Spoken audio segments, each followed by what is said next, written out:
Mendengar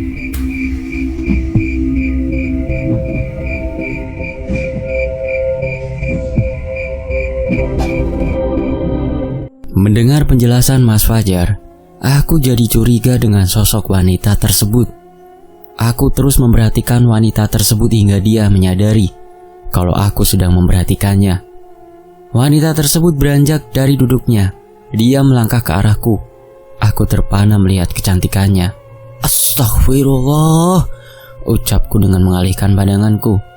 Siapa namanya, Mas? Ucap wanita tersebut yang sudah berada di sampingku. Aku tidak menjawab dan aku alihkan berbincang dengan Mas Fajar. Mas, kamu beneran tidak melihat sosok wanita tersebut? Bisikku. Gak lihat ya, Mas? Balasnya yang berbisik juga. Pikiranku mantap kalau sosok wanita tersebut bukanlah manusia. Aku kembali menatapnya, tetapi kutajamkan tatapanku. Jika sosok tersebut bukan manusia, aku harus waspada, karena akan bahaya jika dia mengganggu.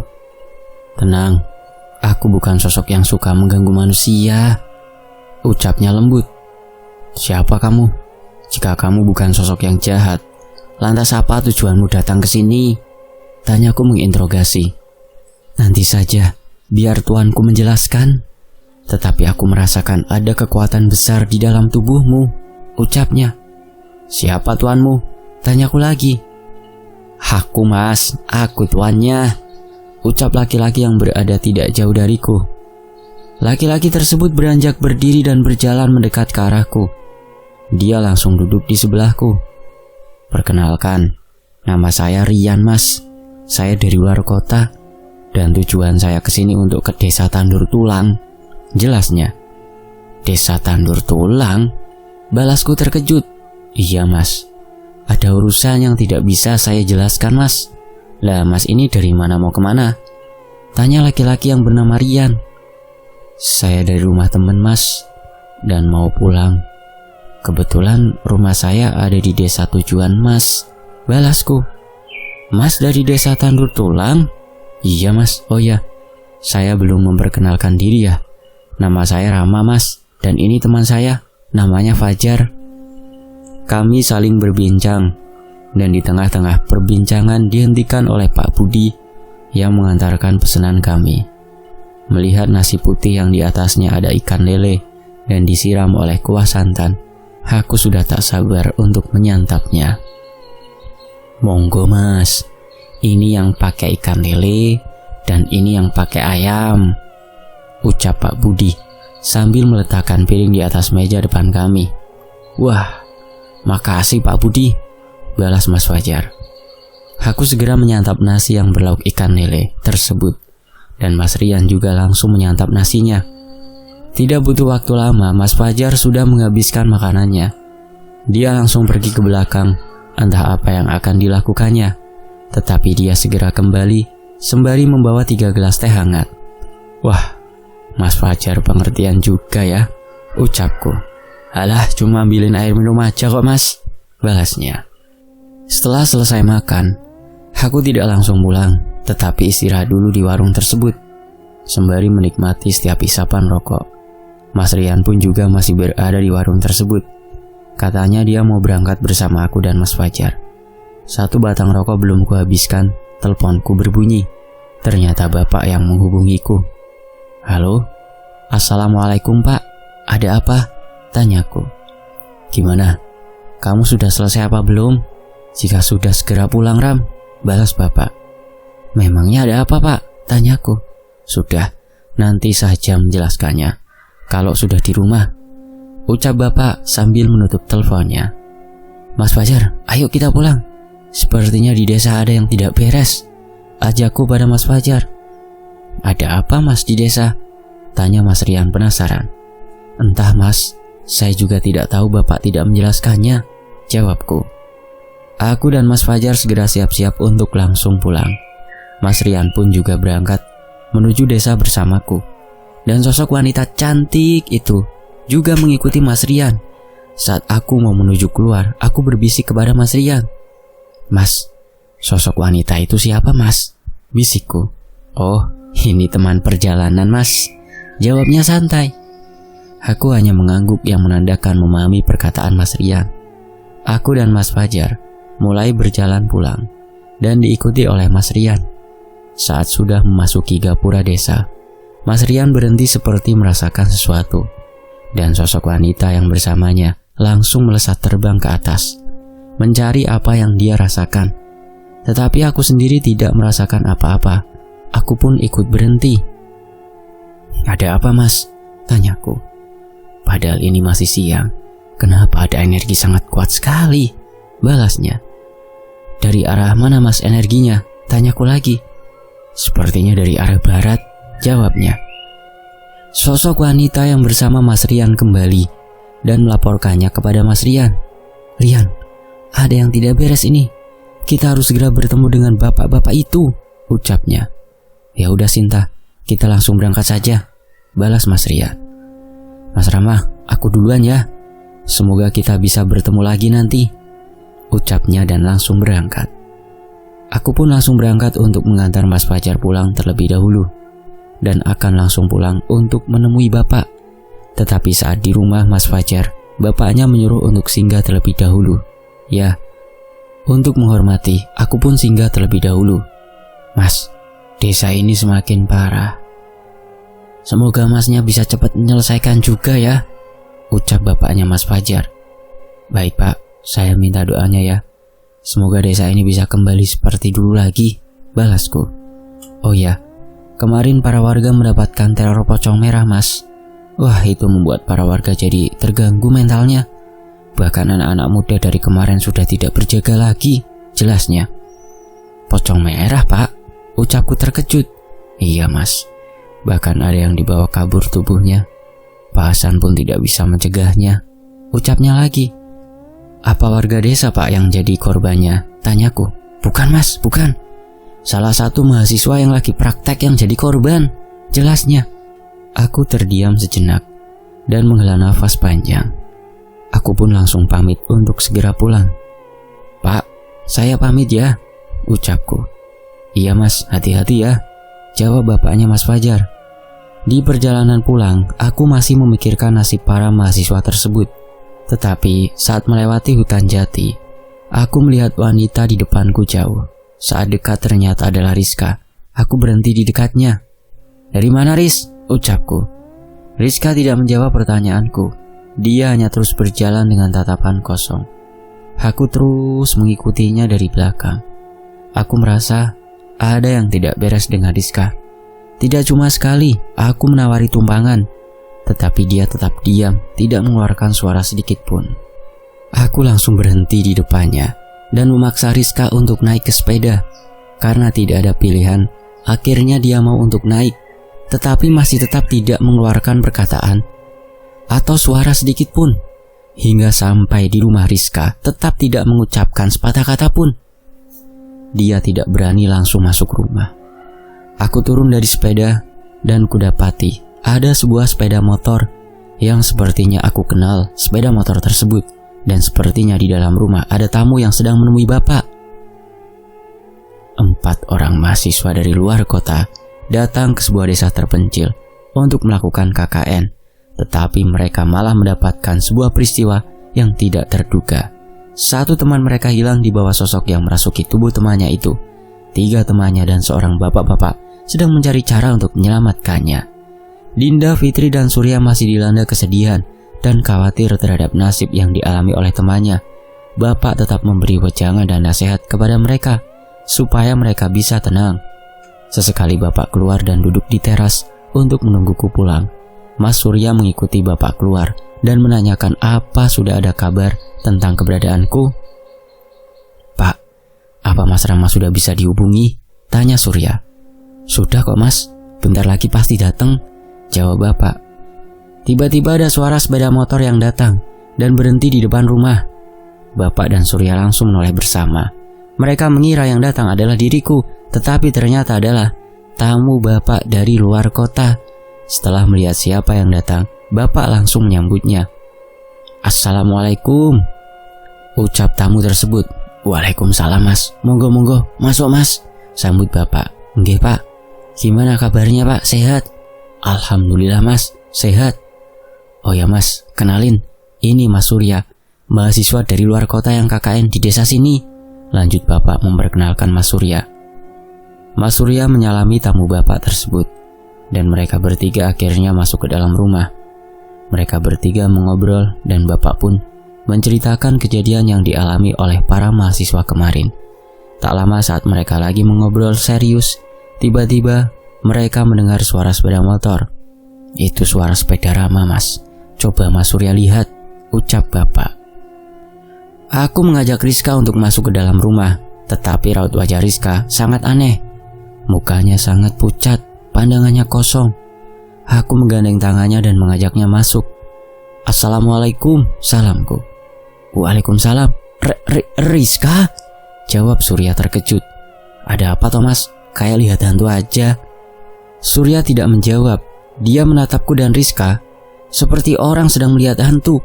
Aku langsung masuk dan mengabaikan respon Surya. Saat aku sudah di dalam rumah, aku menyalami bapak. Dan waktu mau menyalami tamunya bapak, aku kaget melihat wajahnya. "Loh, Mas Rian? Kok bisa ada di sini Thomas?" tanyaku. "Iya Mas, saya kesini memang mau ketemu sama Pak Hasan." "Lah Mas Rama sendiri?" tanyanya kembali. "Lah Pak Hasan ini kan bapakku Mas," jawabku. "Ya ampun, kok bisa kebetulan begini ya?" ucapnya. "Ada urusan apa Mas datang ke sini?" tanyaku lagi. "Begini loh Mas Ram." Belum sempat menjelaskan, Rizka yang masih berdiri di depan pintu tiba-tiba berteriak dan masuk ke dalam rumah. Aku, bapak dan Mas Rian langsung berdiri dan melihat ke arah pintu.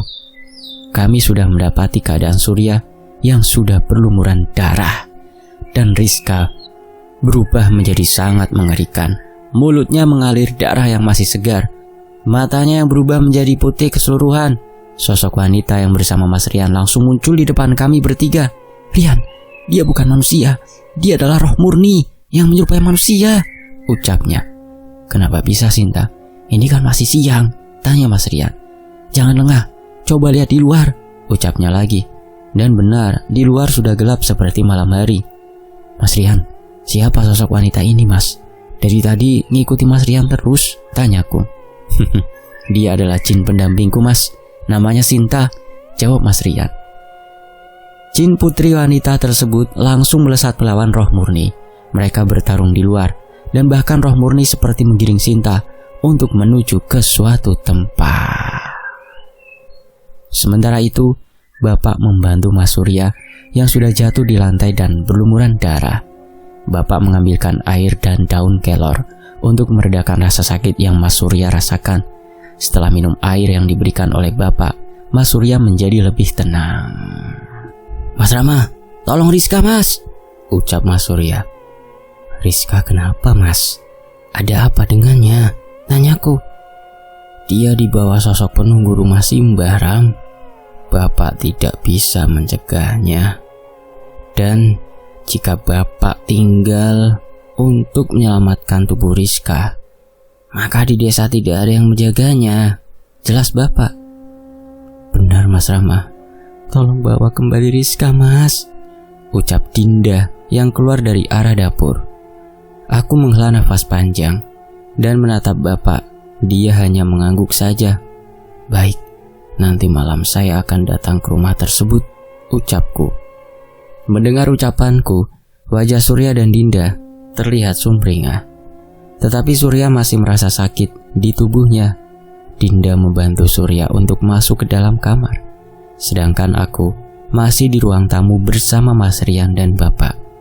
Sebenarnya aku mau ceritakan sesuatu yang kualami di Lembah Hitam, tetapi masih ada Mas Rian. Tetapi bapak menyuruhku untuk bercerita saja. "Sudah Ram, ceritakan saja. Mas Rian ini juga memiliki tujuan yang sama," ucap bapak. "Maksudnya tujuan yang sama gimana Pak?" tanyaku. "Begini Mas, teror gaib yang dilakukan roh murni dan Resmana tidak hanya di desa sini saja, tetapi juga di luar desa sini," ucap Mas Rian. "Nanti saya temani Mas Rama," lanjutnya. "Ya jika Mas Rian tidak keberatan, monggo Mas," balasku. Aku kembali melihat keadaan Mas Surya. Dia ditemani dengan Dinda dan Fitri. Aku melihat dia sudah sedikit membaik. Malam hari telah tiba, tepatnya di jam 10 malam. Aku pun sudah menyiapkan semuanya, tinggal berangkatnya saja. Mas Rian pun sudah menungguku, dan saat semua sudah siap, aku menghampiri Mas Rian. Aku tidak tahu siapa Mas Rian ini, dan aku baru kenal dengan Mas Rian masih tadi pagi di warung makan, dan ketemu lagi di rumah. Karena ternyata Mas Rian sudah kenal dengan Bapak. Sebelum berangkat, Bapak memberitahuku kalau Mas Rian ini adalah orang yang diucapkan Bapak, orang yang akan membantuku menyelesaikan masalah yang ada di desa Tandur Tulang ini. Aku pun juga sudah capek dengan gangguan ini yang mengganggu para warga. Aku pamit kepada Bapak dengan tekad yang kuat untuk menyelamatkan para warga desa. Aku melangkahkan kakiku untuk menuju rumah simbahku yang sekarang jadi sarang demit, dan Mas Rian mengikuti dengan berjalan di sampingku. Di jalan menuju rumah simbah tidak jauh, tetapi kali ini aku sangat merasakannya, begitu sangat mengintimidasi. Di jalan aku hanya diam, tidak mengucapkan satu patah kata pun. Aku kepikiran sosok-sosok yang akan aku hadapi, bahkan aku kewalahan melawan roh murni dan Resmana saat di Candi Tunggal. Mas Rama lagi mikirin apa, Mas? Tanya Mas Rian yang memecah lamunanku. Gak ada, Mas. Aku sedikit khawatir sama mahasiswa tersebut, Mas, jawabku. Lah Mas Rama apa kenal dengannya? Tanyanya lagi. Iya, Mas, kenal. Dulu itu mantan kekasih saya, tetapi ada masalah yang mengharuskan kita pisah, Mas. Tapi itu dulu waktu zaman SMA, jawabku. Lah sekarang Mas Rama ada kekasih enggak? Ya ada, Mas, tapi sekarang dia ada di Jawa Timur. Ini namanya, Mas, jawabku sambil menunjukkan gelangku yang ada tulisan nama Sukma. Wah, itu pacarnya Mas Rama ya? Bagus namanya, Mas, sahut jin putri wanita yang bernama Sinta. Kamu ini sih nyaut aja. Maaf ya Mas Rama, maklum, jin genit ini, ucap Mas Rian. Ya Mas, gak apa-apa, tapi ini adalah istri tercintaku, Mas, jawabku. Kami berdua terus mengobrol hingga rumah Simbah sudah kelihatan. Tapi kali ini sungguh sangat berbeda sekali keadaannya, seperti bukan rumah Simbah dulu. Banyak sekali makhluk-makhluk yang mengerikan yang menghuni rumah tersebut. Mas Rian bingung, kenapa bisa sampai semengerikan ini? Aku mencoba menjelaskan semua yang terjadi sebenarnya, dan aku memberitahu Mas Rian tindakan apa yang akan kami lakukan. Mas Rian dan Sinta, habis ini bantu aku untuk masuk ke dalam rumah ya. Feelingku hanya di dalam rumah mereka menaruh tubuh Rizka, ucapku. Iya Mas, tenang aja. Kalau cuma itu, serahkan padaku, balas Mas Rian yang sangat percaya diri. Tapi Mas harus hati-hati karena aku belum menyelesaikan perkataanku. Tetapi Mas Rian sudah melesat terlebih dahulu, melihat ada pergerakan dari luar area rumah. Para makhluk yang berjaga langsung menghadang pergerakan Mas Rian. Tetapi Mas Rian masih bisa menghadapinya karena hanya makhluk-makhluk kroco. Hingga jalan menuju ke dalam rumah akhirnya terbuka. Mas Rama, silakan cepat masuk ke dalam, Mas, ucap Sinta. Baik, terima kasih, ucapku. Aku langsung lari menuju arah pintu dan langsung membukanya.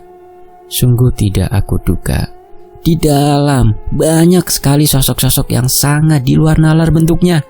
Tidak hanya satu atau dua sosok, tetapi setiap ruangan dipenuhi dengan sosok-sosok tersebut. Aku langsung menerjang para sosok-sosok itu dan menuju ke kamar Simbah, yang dimana benda perantara santet itu berada. Dan saat aku sudah di hadapan kamar Simbah, aku melihat tubuh Rizka berada di atas kasur yang masih sama seperti dulu. Aku tidak berpikir lagi. Setelah melihat tubuh Rizka tergeletak dengan tak berdaya, segera aku hampiri dan membopong tubuh Rizka. Tetapi saat aku hendak berbalik untuk keluar, aku sudah tidak berada di kamar tersebut. Tetapi aku tidak terkejut sama sekali karena aku sudah tahu tempat tersebut. Ya, ini yang dinamakan Alam Sukmo, tempat untuk eksekusi orang yang terkena santet Sukmo. Tapi anehnya, tidak ada sosok apapun di alam tersebut. Hanya diriku dan tubuh Rizka yang masih tak berdaya.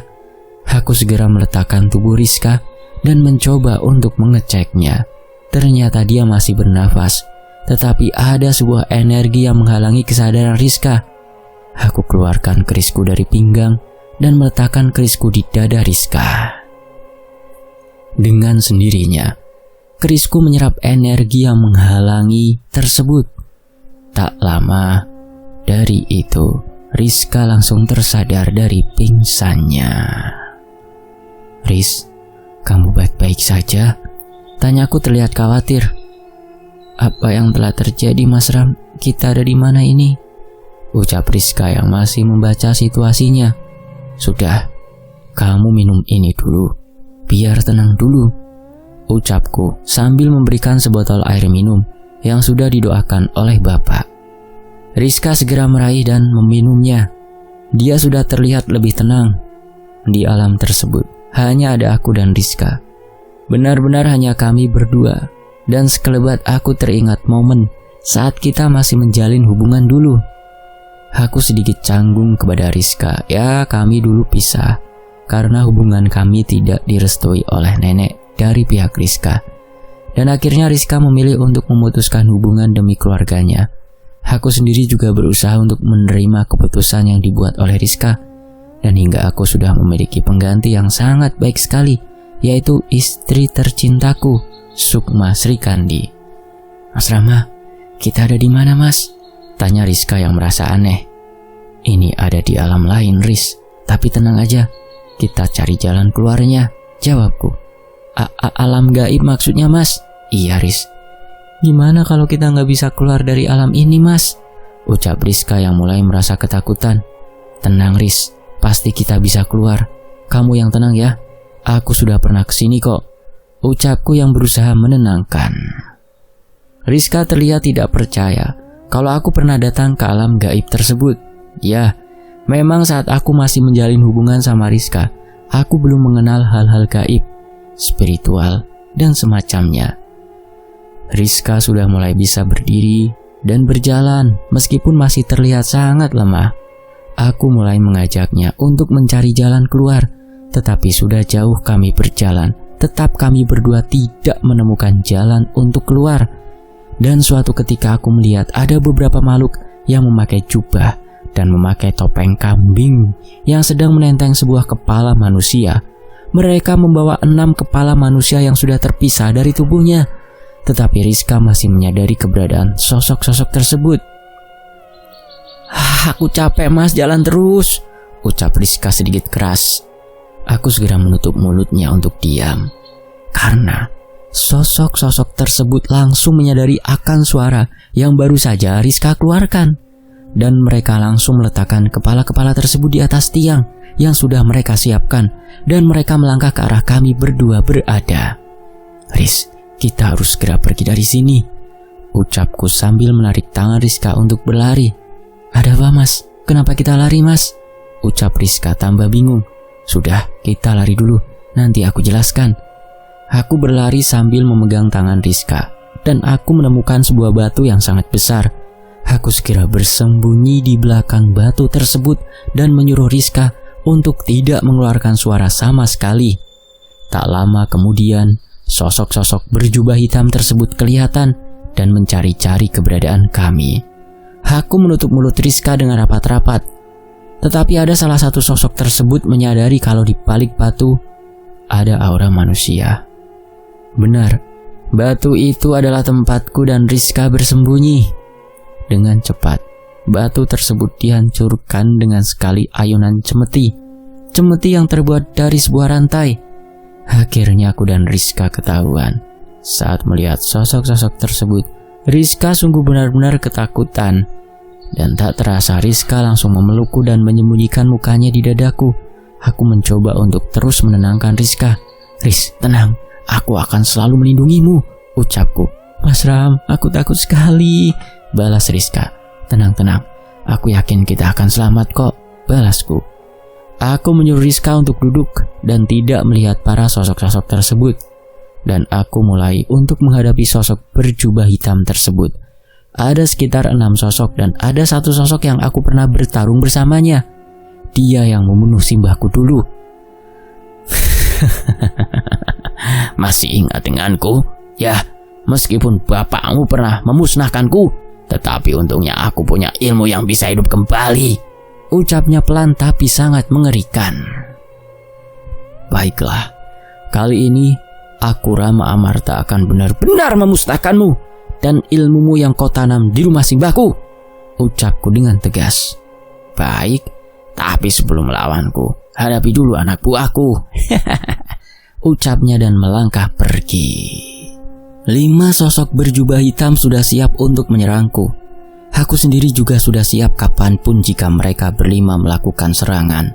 Tetapi satu sisi, aku harus juga menjaga Rizka dari para sosok berjubah itu. Karena mereka tidak kunjung menyerang dan hanya melihatku dengan tajam saja, aku sudah menyimpan rasa emosi yang cukup lama dan ini adalah kesempatanku untuk meluapkan semua yang aku simpan. Pusaka keris geni ireng ku keluarkan dari pinggang. Kuletakkan di dahiku dan aku bacakan sebuah mantra yang diajarkan oleh Bhisma saat di lembah hitam. Dengan perlahan tubuhku berubah. Kekuatan yang besar mengalir ke seluruh tubuhku dan tiba-tiba mataku menjadi merah. Para sosok itu tidak hanya diam, mereka juga tidak kalah mengerikan. Mereka membuka jubahnya dan terlihat badan manusia yang banyak sekali luka dan di lehernya seperti ada jahitan, seperti kepalanya disambung dengan manual. Tapi saat mereka melepas jubahnya, mereka memiliki kekuatan yang begitu kuat. Bahkan gerakannya sungguh sangat cepat sekali, hingga pertarungan 1 melawan 5 tak bisa dihindari. Aku mendapatkan serangan yang bergantian. Mereka menyerang dengan kekuatan penuh, gerakan mereka begitu cepat. Jika orang biasa yang melihat, gerakan mereka tidak akan terlihat. Tetapi dengan tubuhku yang sekarang, aku dengan mudah melihat pergerakan mereka. Aku pun juga tidak menahan diri. Bahkan mereka juga tidak sedikit mendapatkan luka dari sayatan kerisku. Ya, meskipun sedikit, tetapi api hitam yang menyelimuti kerisku akan terus membakar tubuh mereka hingga mereka menjadi abu. Satu persatu dari mereka tumbang, dan aku pun juga sudah merasakan kelelahan. Saat tubuhku sudah mulai kembali dan kekuatan besar sudah menghilang secara perlahan, sosok pemimpin makhluk berjubah itu tidak tinggal diam. Sungguh luar biasa. Kamu memang berbeda dari keluarga Amarta yang lain, ucapnya. Aku hanya terdiam dengan nafas yang tidak beraturan. Aku kembali berdiri dengan tegak dan mulai mengatur nafasku. Baru saja 5 anak buahnya aku musnahkan. Sekarang giliran dia pemimpinnya yang mulai menyerangku. Tidak seperti anak buahnya, dia memiliki kekuatan yang begitu kuat. Bahkan jika dibandingkan dengan anak buahnya, kekuatan dari pemimpin ini berkali-kali lipat. Sekarang giliranku. Darsono yang akan memberi pelajaran untukmu, keturunan Amarta, ucapnya dengan penuh dendam. Sarto sudah aku bunuh. Jika tidak karena ilmu terlarang milik Hasan, pasti dia juga sudah kubunuh, tambah Darsono. Salah apa keluarga kami hingga kamu memburu seluruh keluarga Amarta, ucapku. Simbahmu sudah berani melawanku hingga menggagalkan rencanaku, balasnya. Jika kamu dendam dengan simbahku, bukannya kamu sudah membunuhnya? Lantas apa kamu masih belum puas? Tanyaku lagi. Memang dasar bodoh kamu ini. Apa kamu belum tahu rencana kami? Bahkan salah satu keluargamu sudah kerjasama denganku untuk suatu tujuan yang akan mendapatkan kekuatan yang abadi. Terangnya. Keluargaku? Siapa dia? Tanyaku penuh penasaran. Apa kamu benar-benar tidak mengetahuinya? Sungguh polos sekali kamu ini. Apa kamu masih ingat dengan sosok manusia yang berusaha merebut buku kuno di Candi Tunggal? Dia adalah Pak Lekmu sendiri, ucapnya dan langsung melesat mulai menyerangku. Aku sudah siap menerima serangannya. Ku genggam kerisku dengan kuat-kuat, tetapi dia melewatiku. Dia malah menuju ke Rizka yang berada jauh di belakangku. "Rizka, lari!" teriakku. Rizka terlihat panik melihat sosok Darsono mengarah padanya. Tetapi saat hampir menyentuh Rizka, Sosok berjubah tiba-tiba tersungkur. Aku pun tersenyum melihatnya. Sosok jin putri yang begitu cantik dan anggun menendang kepalanya dengan sangat kuat. Ya, ternyata Shinta yang menendangnya. Aku pun melihatnya sedikit terkejut. Bagaimana bisa sosok wanita memiliki kekuatan yang luar biasa? Dasar siluman jelek, umpat Shinta. Siapa kamu? Ucap Rizka yang ketakutan melihat Shinta. Tidak usah takut, Riz. Dia ada di pihak kita. Dia temanku kok, ucapku.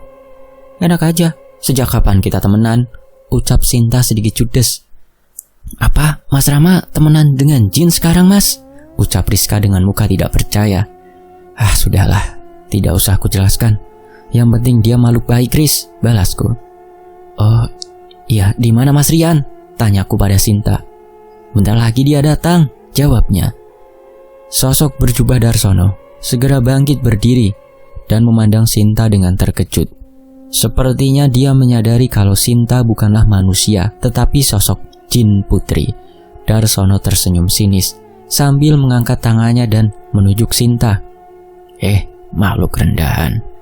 Beraninya kamu menendang kepalaku? Akan aku musnahkan jika kau ikut campur urusanku dengan laki-laki keturunan Amarta ini, ucap Darsono mengancam Shinta. Emangnya gue pikirin? Coba aja kalau bisa, tantang balik Shinta.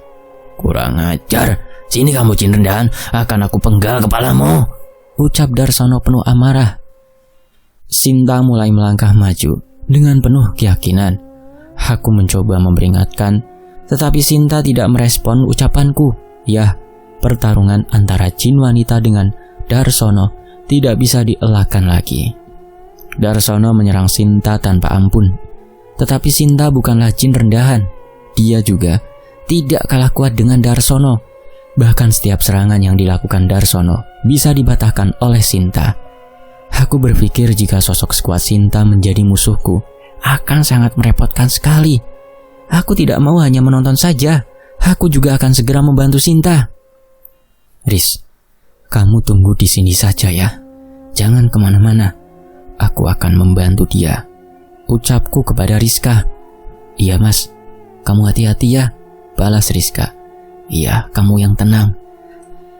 Baru saja aku akan melangkah maju ke pertarungan mereka. Dari arah belakangku, ada seseorang yang menghentikan diriku. Mas Rama, jangan diganggu. Biarkan saja Shinta bisa mengatasinya sendiri kok, ucapnya. Mas Rian, gimana Mas? Sampean tidak apa-apa? Tanyaku. Tenang Mas, aman. Masih bisa kuatasi, balasnya sambil duduk. Aku pun mengikuti Mas Rian duduk, dan ternyata benar yang diucapkan Mas Rian. Darsono, sosok berjubah hitam berkepala kambing yang sudah membunuh Simbah dan Utiku. Dengan satu gerakan Shinta, kepala Darsono terpenggal.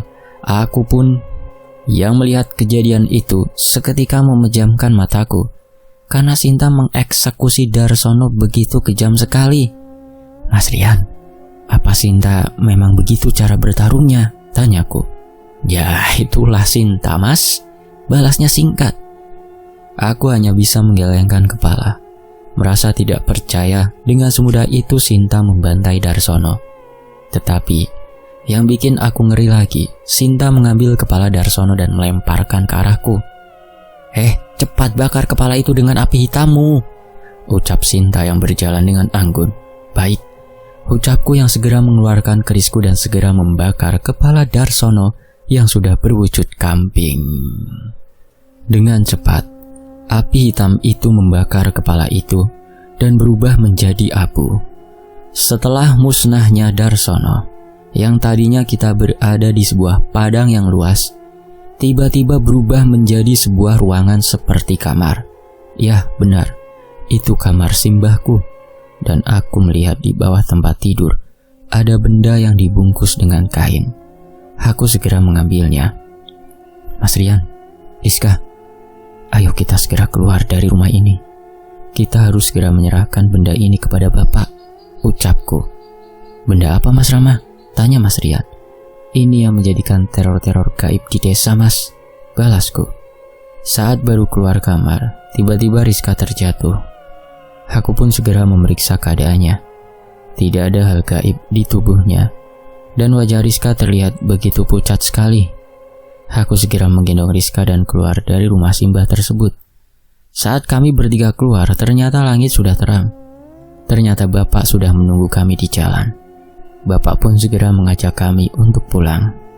Sesampainya di rumah, aku segera menyuruh Surya dan teman-temannya untuk memeriksa Rizka.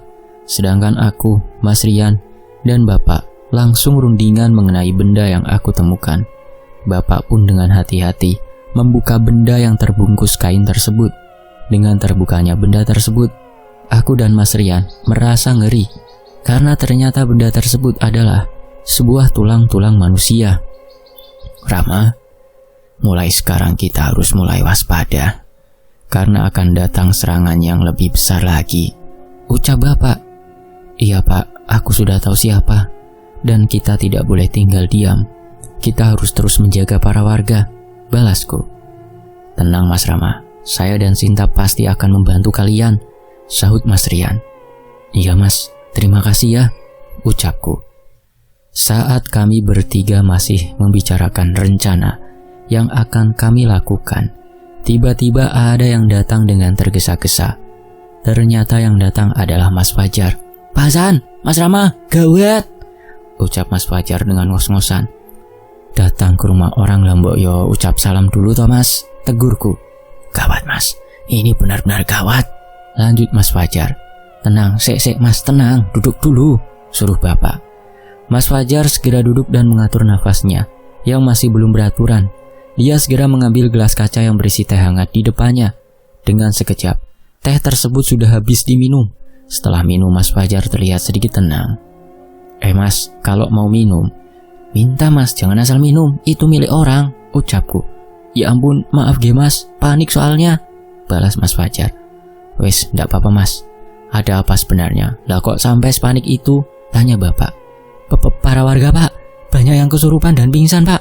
Sekarang dikumpulkan di balai desa, jelas Mas Fajar. Lah kok bisa Mas? Tanyaku. Mbah Mas, entah, saya juga kurang tahu Mas. Lebih baik sekarang Pak Hasan dan Mas Rama ke sana untuk mengecek, pinta Mas Fajar. Ya sudah, habis ini kita ke sana, dan saya minta tolong ya Mas untuk memberitahu para warga mulai malam nanti jangan ada yang pada keluar dulu, ucapku. Baik Mas, jawab Mas Fajar singkat dan pamit. Aku ke balai desa bersama Mas Rian. Sedangkan bapakku, aku suruh beliau tetap di rumah untuk menjaga Rizka dan teman-temannya. Hari sudah mau memasuki malam. Aku dan Mas Rian boncengan menuju balai desa. Di sana sudah sangat ramai sekali, banyak para warga. Ada beberapa yang berteriak-teriak. Belum memasuki halaman balai desa, Mas Rian sudah mengamati ke seluruh penjuru. Aku pun juga sudah melihat banyak sekali makhluk-makhluk tak kasat mata yang berada di balai desa. Kami berdua menghiraukan para makhluk tersebut. Kami berfokus pada para warga. Kami berdua disambut oleh kepala desa. Dengan sigap aku menghampiri salah satu, yaitu ibu-ibu yang memberontak. Anak dan suaminya terus memegangi kedua tangannya supaya tidak berbuat yang aneh-aneh. Mas, tolong ibu saya Mas, ucap anak perempuan yang histeris.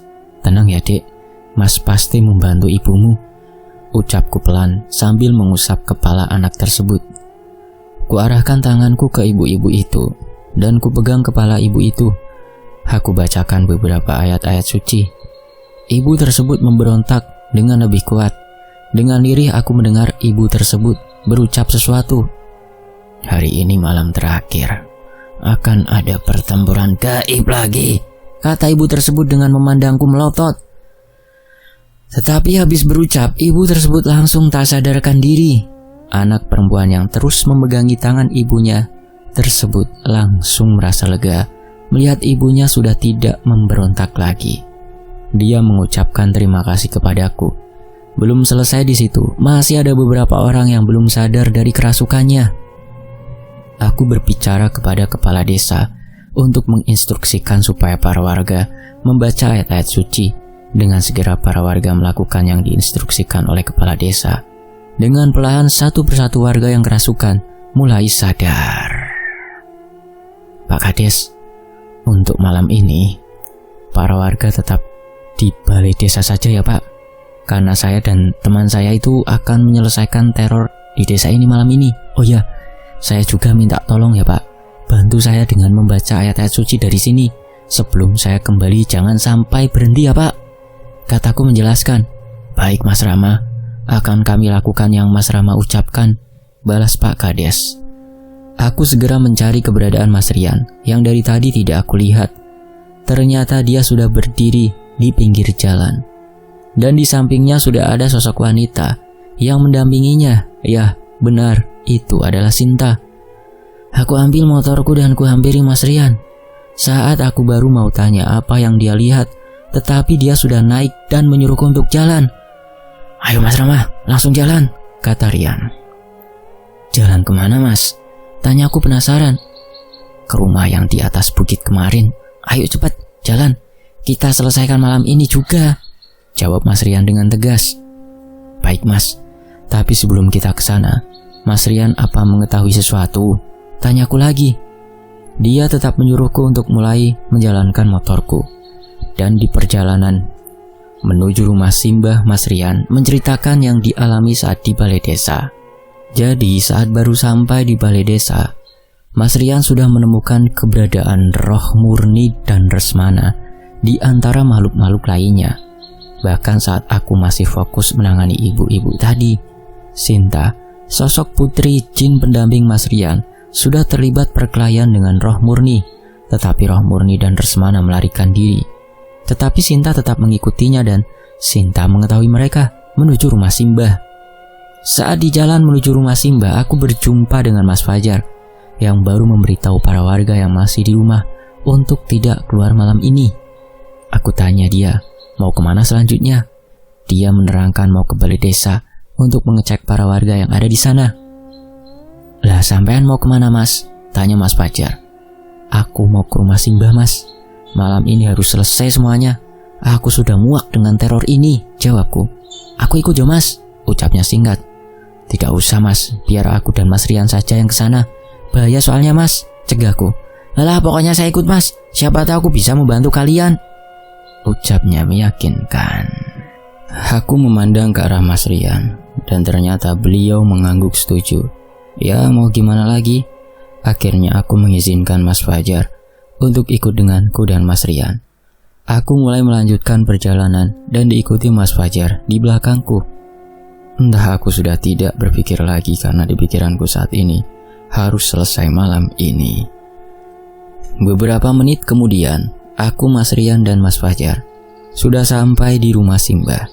Dan ternyata di sana kami sudah disambut oleh roh murni dan Resmana. Aku dan Mas Rian tidak gentar sama sekali. Tetapi tidak dengan Mas Fajar. Dia sedikit gemetar melihat roh murni dan Resmana. Tetapi Mas Fajar masih bisa mengontrol perasaannya tersebut. Akhirnya kalian datang juga kemari, ucap roh Resmana. Tuan, tumbal yang kita nantikan akhirnya datang, ucap roh murni.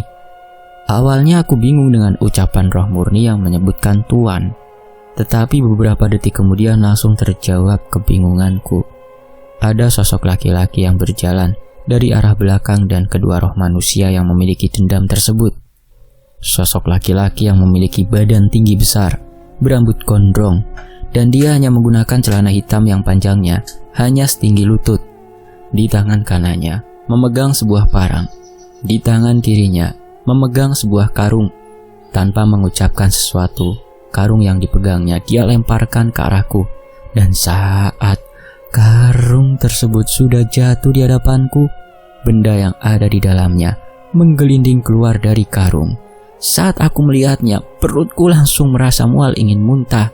Tetapi emosiku mulai memuncak saat dia mulai mengucapkan sesuatu. Itu adalah kepala dari keluarga Amarta yang sudah aku bunuh untuk kujadikan tumbal, ucapnya tanpa merasa dosa. Keparat, aku sudah tahu kamu itu siapa, dan sekarang untuk membayar ini semua, aku Rama Amarta akan memenggal kepalamu, Apu Amarta, ucapku dengan keras. Ternyata kau sudah tahu, keponakanku, balasnya dengan tertawa. Tanganku sudah kumasukkan di balik baju untuk mengambil kerisku. Tetapi sebelum kukeluarkan, Mas Rian menghentikanku. Dia menyuruhku untuk lebih tenang dan mengontrol emosiku. Setelah melemparkan karung yang berisi kepala manusia, Abu Amarta kembali masuk ke dalam bangunan rumah Simbah, dan sosok-sosok anak buahnya mulai bergerak menuju ke arah kami. Tidak hanya satu sosok, tetapi banyak sosok yang mulai bergerak. Sinta yang dari tadi hanya berdiri di samping Mas Rian, dia langsung melesat menyerang sosok-sosok itu. Dengan sekejap, Sinta sudah membereskannya. Roh Murni dan Resmana mulai geram melihat anak buah dihabisi oleh Sinta. Tetapi Sinta tidak bisa diremehkan. Dengan anggun Sinta menerima serangan dari dua roh manusia yang menyimpan dendam. Melihat Sinta kewalahan, Mas Rian langsung membantu Sinta. "Mas Rama, saya dan Sinta akan mengurus roh Murni dan Resmana. Mas Rama langsung susul Abu Amarta untuk menghentikan ini semua," ucap Mas Rian sebelum lari membantu Sinta. Sebelum aku pergi, aku pegang kerisku dan kubacakan mantra yang diajarkan oleh Bisma. Setelah ku selesaikan mantra itu, kerisku berubah menjadi dua, dan keris yang berselimut api putih aku serahkan kepada Mas Fajar. "Mas Fajar, tolong bantu Mas Rian ya. Pegang keris ini Mas, untuk melindungi Mas Fajar," ucapku. Mas Fajar menerima keris yang kuberi. Dia melihat kagum saat memegang keris, sedang aku langsung lari menuju ke rumah Simbah. Aku tidak memikirkan lagi tentang pertarungan Mas Rian dan Sinta. Aku hanya fokus menuju ke rumah Simbah. Aku sudah berdiri di depan pintu. Tanpa ragu, aku langsung masuk ke dalam, dan di sana aku sudah disambut oleh Abu Amarta. Keris sudah kupegang dengan erat. Abu Amarta juga sudah memegang parangnya yang terlihat mengkilat. Abu berdiri membelakangiku. Dia mengucapkan beberapa kata setelah tahu saat aku sudah masuk ke dalam rumah. "Rama, kamu tahu kenapa aku melakukan ini semuanya?" "Sudah pasti kamu serakah dengan ilmu kan?" jawabku. "Tidak, aku hanya ingin menyelamatkan keluargaku." "Jika kamu ingin menyelamatkan, tapi kenapa kamu malah membunuh semua keluarga kita?" tanyaku lagi dengan emosi yang sudah memenuhi kepalaku. "Kamu akan tahu alasanku saat aku sudah mati. Tetapi membunuhku tidak segampang membunuh dukun biadab itu, Darsono," jawabnya. "Dukun siapa yang kamu bilang dukun itu, ha?" "Rama, bukannya kamu yang membunuh makhluk berkepala kambing itu, kan?" "Ya, aku membunuhnya di alam yang dia buat sendiri," kataku dengan tegas. Abu membalikan badannya dengan perlahan. Wajahnya sudah berubah, tidak seperti yang aku lihat saat di luar tadi. Dia menggunakan sebuah kalung dengan bandul seperti sebuah simbol aneh. Di kepalanya tumbuh tanduk. Dikit demi sedikit tubuhnya berubah. Kulitnya mengelupas dan mengeluarkan banyak darah. "Rama, segera serang dan bunuhlah aku sebelum semuanya terlambat," ucapnya. Aku hanya terdiam kaku saat melihat perubahan tubuhnya. Dia kembali menyuruhku untuk segera menyerang. Tapi tiba-tiba tubuhku bergetar hebat. Kerisku terjatuh di lantai. Entah apa penyebabnya.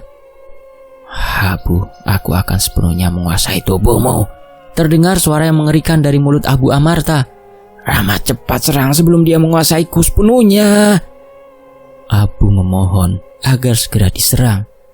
"Terlambat, aku sudah hadir," ucap sosok menyeramkan tersebut sudah menguasai tubuh Abu Amarta. Tubuh Abu Amarta sudah berubah total.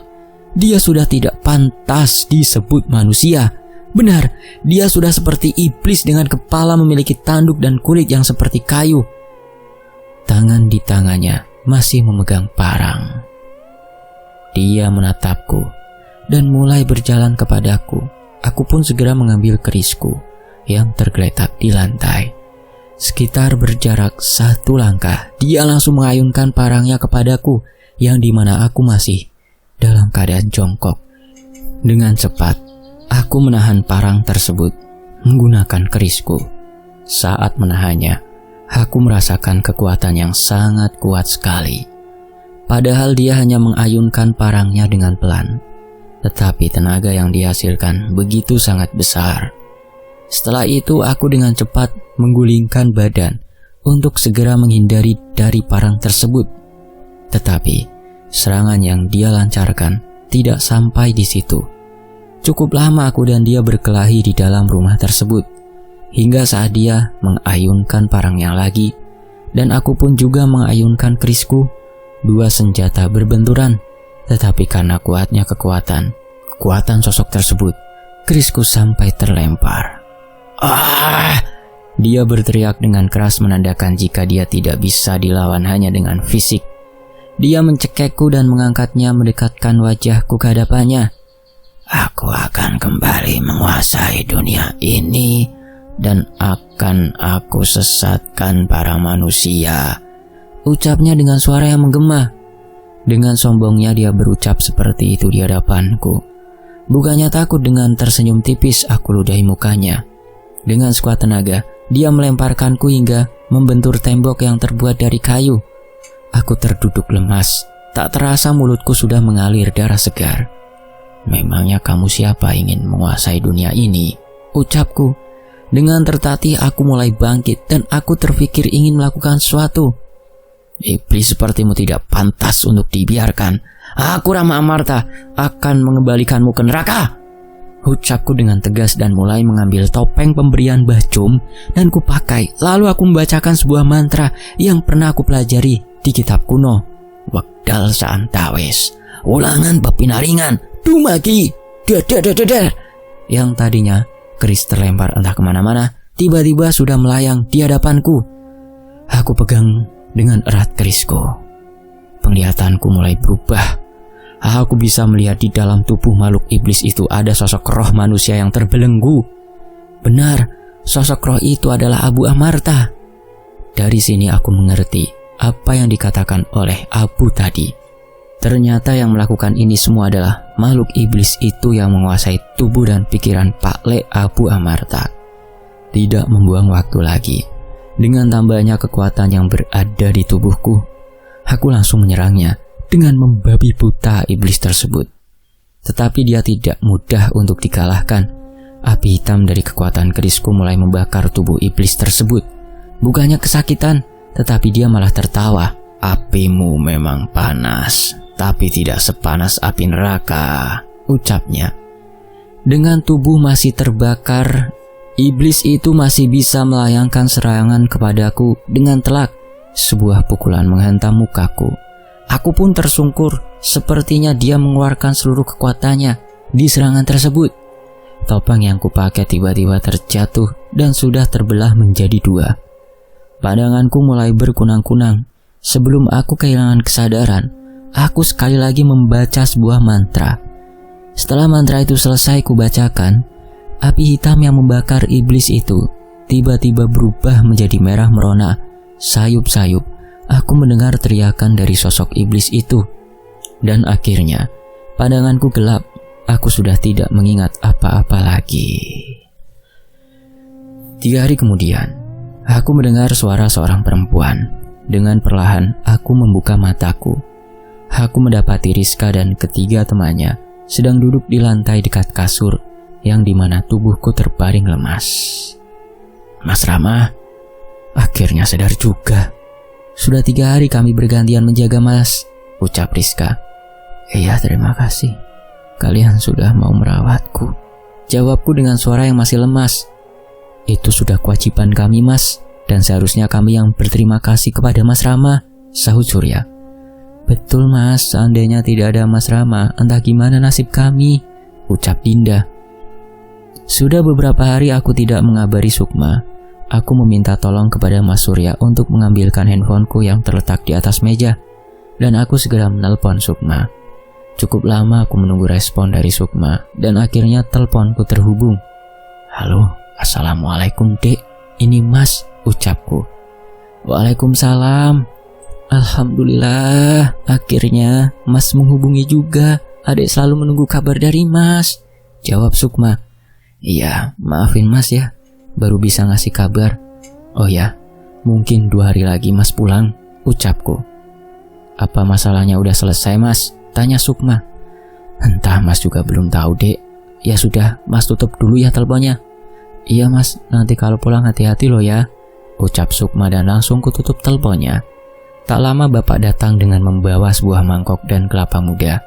Rama, ini minum dulu air kelapa muda dari Mas Rian. Biar tubuhmu cepat pulih, ucap bapak. Mas Riannya mana pak? Tanyaku. Sudah pulang kemarin, katanya ada urusan yang belum selesai, jawab bapak. Dan bapak pun menjelaskan kalau kondisi desa juga sudah mulai stabil. Sudah tidak ada makhluk halus yang meneror warga. 2 hari kemudian, aku pamit untuk kembali ke Jawa Timur. Tetapi bapak masih tetap tinggal di desa Tandur Tulang. Sedangkan Rizka, Surya, Fitri, dan Dinda terus melanjutkan KKN-nya. Selesai. Demikianlah sebuah kisah, semoga terhibur. Terima kasih untuk penulisnya Mas Pandu Amarta dan juga Mas Afrian 015. Terima kasih teman-teman yang sudah menyimak di Hong Kong, Taiwan, Jambi, Pulau Bangka, Batam, Jawa Timur, Ponorogo, Madiun, Malang, Jakarta, Tangerang, Cengkareng. Matur nuwun semuanya ya. Mohon maaf kalau belum saya sebut satu-satu. Next video ya. Sampai jumpa di kisah lainnya, tetap di Fakta Sejarah. Alhamdulillah. Wassalamualaikum.